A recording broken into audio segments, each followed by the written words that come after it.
All right, I have it from a fairly reliable source that the dominoes in this game are about to start falling as early as next week. And it isn't going to come about like most people expected that it would. But it's all going to lead to the same place. According to my information, the NGOs that were accepting money from the government to bring in the illegals to this country are on the verge of being indicted and hauled in under fraud charges, human trafficking charges, and so on, which inevitably would lead to, if you've ever watched any crime shows, to people turning on their bosses and cutting deals or what have you. And that will lead to other places.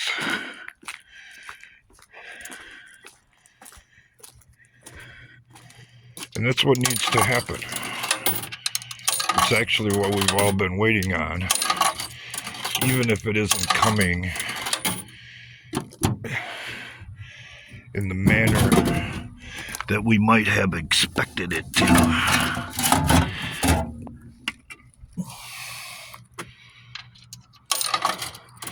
Maxine Waters actually put it best, and I do believe that it's been part of the strategy all along. We don't know what he has on us. That's what she said. And if you're going to play this game and keep your cards close to the vest, that's the way to do it.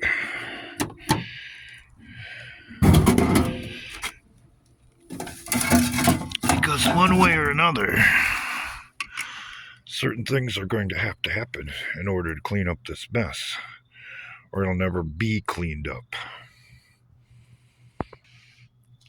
So once they've figured out that it's all about to go down, that's when they're going to implement their,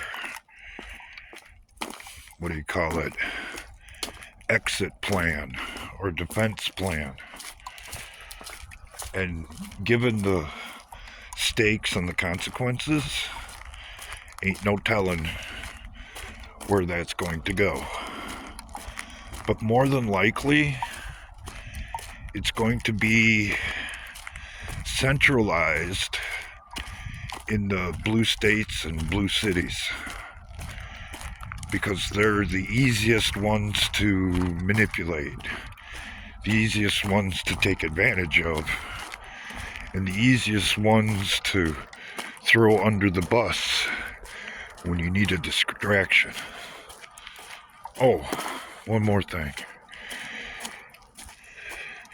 It has recently been divulged that there is documented information that the government was pressuring and colluding with social media companies to censor and silence people on the right, people with dissenting ideas. In other words, people who are trying to get to the truth. In other words, people like you and me. And unless I miss my mark on the legal consequences of that, when you collude with the government to violate people's rights, that makes you a de facto arm of the government. And should it come out and be able to be proven, makes you liable for said violation.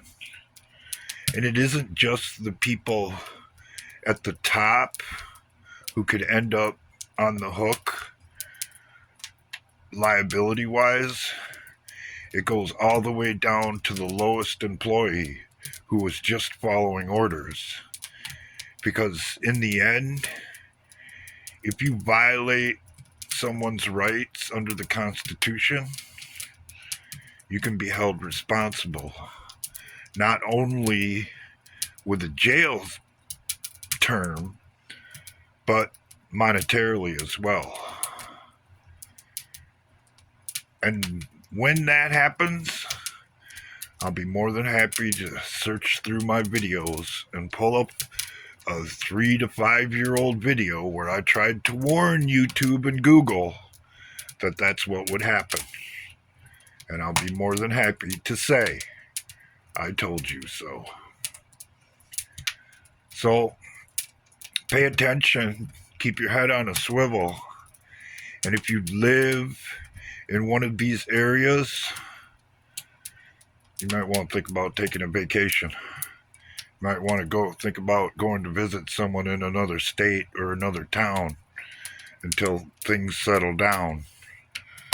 Because when they realize that the jig is up and they understand what Trump has on them, that's when all hell could potentially break loose. Because, as I have said before, and what motivates a lot of this, what wouldn't you say, what wouldn't you do to avoid the penalty for treason?